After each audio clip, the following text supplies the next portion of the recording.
Hello guys, welcome to my channel incredible fact. दोस्तों, आज के इस वीडियो में हम हिंदुस्तान की गुप्तचर संस्था रो का एक बहुत ही साहस भरा किस्सा सुनने वाले हैं। एक ऐसा किस्सा जो हिंदुस्तान का साहस दुनिया के सामने पेश करता है। तो चलिए दोस्तों, आज की इस कहानी की शुरुआत करते हैं। 11 अप्रैल 1975 के दिन ब्रिटेन में रहने वाले जॉर्ज क्लार्क हेम रेडियो स्टेशन की मदद से अपने दोस्त के साथ बात कर रहे थे।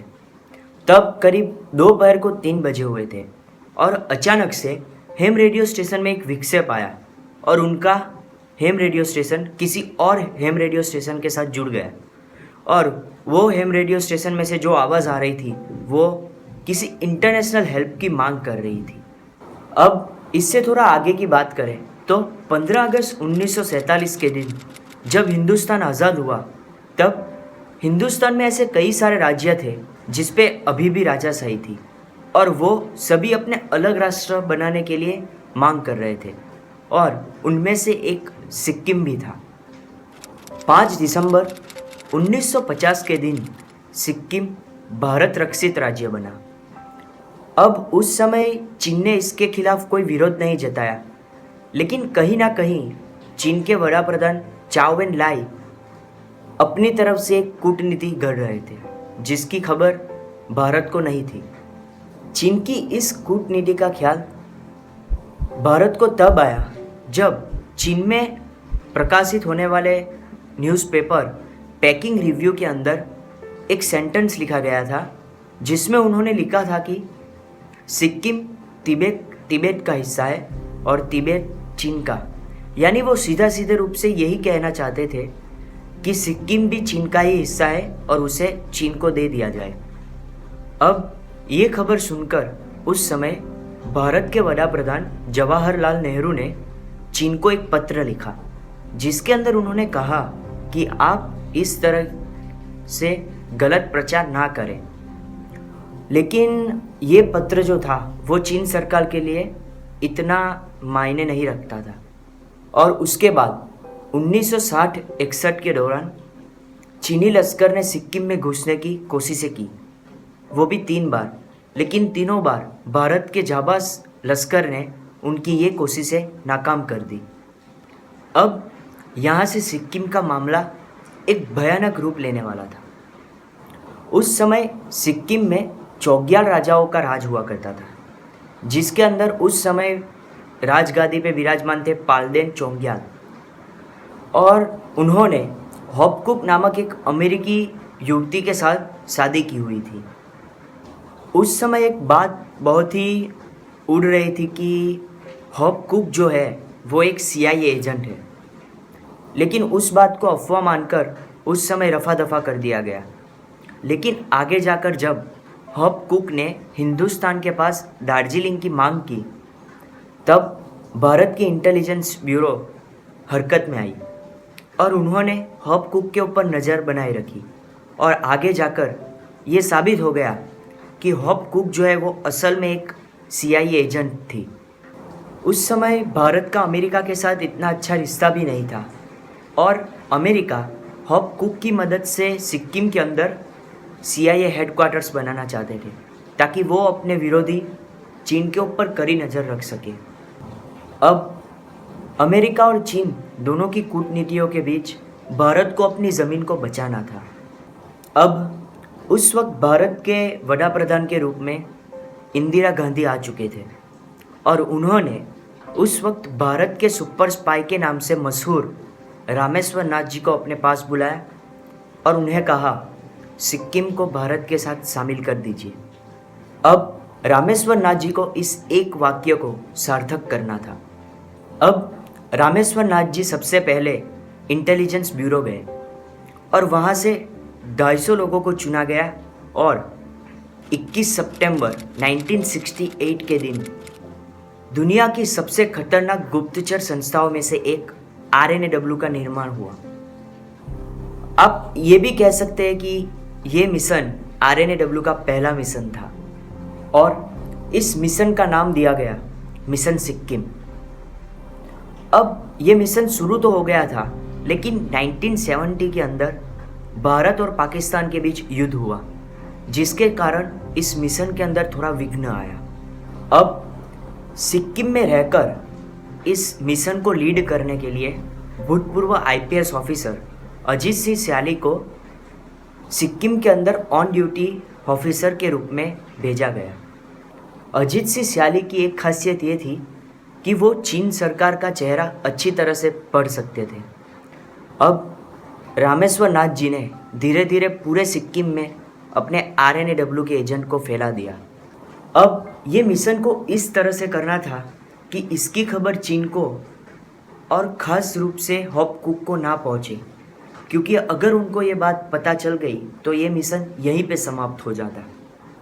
अब रामेश्वर नाथ जी को एक चाणक्य पथ रचना था, जिसके मुताबिक आरएनएडब्ल्यू के एजेंट को सिक्किम की प्रजा को चोंग्याल सत्ता के विरुद्ध में खड़ा करना था और बाद में सिक्किम को भारत के साथ विलीनीकरण कर देना था। अब ये मिशन पूरी तरह से शुरू हो चुका था और इसकी पूरी जानकारी रामेश्वर नाथ जी एक फाइल के अंदर, जिस पर लिखा हुआ था to be seen by the addressee only, में रखकर इंदिरा गांधी जी के पास भेज देते थे। अब उस समय सिक्किम के अंदर दो पक्ष हुआ करते थे, जिसमें एक थे चोंग्याल और दूसरे थे सिक्किम नेशनल कांग्रेस, और उसके प्रतिनिधि थे काजी लैंडुप डोरजी।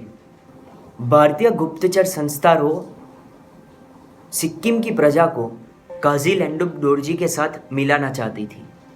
अब अजीत सिंह स्याली ने पर्दे के पीछे रहकर चोंग्याल के खिलाफ सरगस निकाले और उनके खिलाफ प्रवचन करवाए, और इसके अंदर जितनी भी फंडिंग चाहिए वो सब फंडिंग आरएनएडब्ल्यू पूरी कर रही थी। और ये सब कुछ करने के बाद उस समय सिक्किम की 2 लाख प्रजा में से 1,67,000 जितनी प्रजा चोंग्याल के विरुद्ध में हो गई। अब सबको एक चीज़ साफ दिखाई दे रही थी कि अब चोंग्याल सत्ता का अंत नज़दीक है। लेकिन दूसरे और तीसरे चुनाव के अंदर हॉप कुक ने अपने दांव पेच से चुनाव चोंग्याल को जितवा दिए। लेकिन बाद में चोंग्याल के खिलाफ में चोंग्याल नेशनल यूथ काफ़ी आक्रोश में थे और काफ़ी जल्दी से खड़े भी हो रहे थे। उन्हें जितने भी पैसों की ज़रूरत थी वो सभी आरएनएडब्ल्यू पूरी कर रहे थे। अब इस आक्रोश को देखकर हॉप कुक को लगने लगा कि अब उसका सिक्किम से भाग जाना ही अच्छा रहेगा, और बाद में 15 अगस्त 1973 के दिन जब भारत अपना स्वतंत्र दिन मना रहा था, उसी दिन आरएनएडब्ल्यू को भी एक बहुत ही खुशी का माहौल छा गया। हॉप कुक सिक्किम छोड़कर अमेरिका चली गई।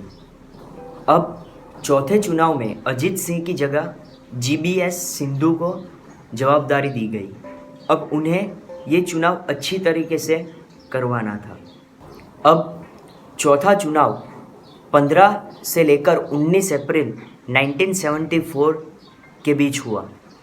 अब इस चुनाव के अंदर बोगस वोटिंग रोकने के लिए हर चुनाव सेंटर के बाहर आरएनएडब्ल्यू का एक एजेंट रखा गया था, जिससे ये चुनाव अच्छी तरीके से हो सके। जब इस चुनाव का परिणाम आया तब उसे देखकर सभी लोग बहुत चौंक गए, क्योंकि सिक्किम नेशनल कांग्रेस ने चोंग्याल को 31-1 के भारे मार्जिन से मात दी थी।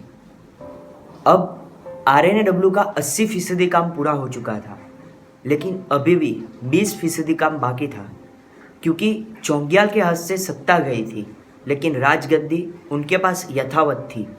सिक्किम को भारत के साथ मिलाने के लिए चोंग्याल को काफ़ी समझाया गया, लेकिन वो नहीं माने, और बाद में सिक्किम की प्रजा हिंसक बन गई। ये प्रजा इतनी हिंसक हो गई थी कि वो अपने सामने आने वाले कोई भी राज परिवार को मार देने वाले थे। और ये हिंसा देखकर पालडुम चोंग्याल अपने हेम रेडियो स्टेशन के पास दौड़े, क्योंकि सिक्किम में स्थित हेम रेडियो स्टेशन चोंग्याल अकेले थे जो चलाते थे, और वो अपने हेम रेडियो स्टेशन की ओर दौड़े और उन्होंने इंटरनेशनल हेल्प की मांग की। अब आप समझ गए होंगे कि मैंने जो पहले कहा था कि जो जॉन को जिस हेम रेडियो स्टेशन से आवाज़ आई थी वो और कोई नहीं बल्कि सिक्किम का हैम रेडियो स्टेशन था। और ये बात यूरोप और अमेरिका में बहुत फैल गई कि सिक्किम के अंदर हिंसक प्रदर्शन शुरू हो चुका है। और बाद में सिक्किम को भारत में मिलाने के लिए 97.5% लोगों की सहमति से 16 मई 1975 के दिन सिक्किम को भारत का 22वां राज्य बनाया गया। और इसी तरह से भारतीय गुप्तचर संस्था RNAW ने चीन और अमेरिका को धीरे धीरे लेकिन बहुत ही बड़ा जोड़ का झटका दिया। अब इस पूरे मिशन में अजीत सिंह, रामेश्वर नाथ जी, GBS सिंधु, फिर काजी लैंडुम डोरजी और इंदिरा गांधी जी की जितनी तारीफ की जाए उतनी कम है। आज दुनिया में ऐसी कई सारी गुप्तचर संस्थाएं जैसे कि इजराइल की मोसाद, अमेरिका की CIA और भारत की RNAW, लेकिन फिर भी भारत की RNAW के द्वारा किया गया ये मिशन दुनिया में बहुत ही बड़ा मिशन माना जाता है। इसकी जितनी तारीफ की जाए उतनी कम है। तो दोस्तों, आज का ये वीडियो आपको कैसा लगा मुझे कमेंट करके ज़रूर बताइएगा। और आज मैंने ये फेस कैम शुरू किया है, तो मैं ये फेस कैम कंटिन्यू रखूं कि नहीं, ये भी मुझे कमेंट करके ज़रूर बताइएगा। और हाँ दोस्तों, अगर आपने चैनल को अभी तक सब्सक्राइब नहीं किया है तो प्लीज़ सब्सक्राइब ज़रूर कर देना।